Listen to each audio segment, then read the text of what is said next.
Bonjour et bienvenue au JT du siècle, en ce mercredi 23 juin. À la veille des conversations de HIT Boulogne, la réunion de SPA paraissait assez problématique. Après HIT, on l'a jugé possible vers la mi-juillet. Maintenant, la date primitivement fixée du 5 juillet est maintenue. C'est dire que si l'accord complet n'est pas encore réalisé sur le terrain financier, on a la certitude d'arriver à un résultat satisfaisant à la conférence préliminaire qui doit s'assembler le 2 juillet à Bruxelles. Une question reste incontestablement en suspens, c'est celle de la répartition entre les alliés des sommes que l'Allemagne doit payer. En demandant que sa part soit portée à 20%, l'Italie a modifié tous les calculs qui avaient été faits sur une base de 7% seulement. Il faut établir une nouvelle échelle. Constatons dès maintenant que le pourcentage de 55% réservé à la France est admis par tous. C'est la part anglaise de 25% qui est discutée. Il est possible et même vraisemblable que la révision des proportions de partage entraîne une modification de l'évaluation de l'indemnité. N'est-ce pas toujours aux dépens du débiteur que les créanciers s'accordent? L'opération est d'autant plus normale que la base du système paraît encore assez vague. Le détail très intéressant a été révélé hier. Les emprunts internationaux seraient gagés sur les recettes des douanes allemandes. La conception est excellente à tout égard. Elle se réclame de la stricte équité, puisque l'Allemagne a accordé sur la totalité de ses ressources une hypothèque générale aux vainqueurs,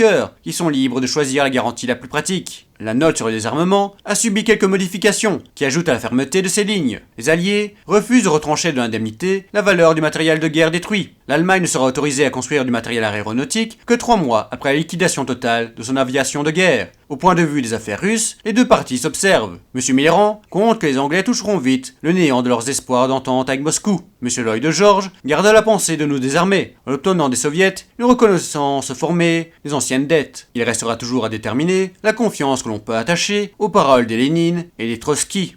C'était le JT du siècle, l'info de notre histoire.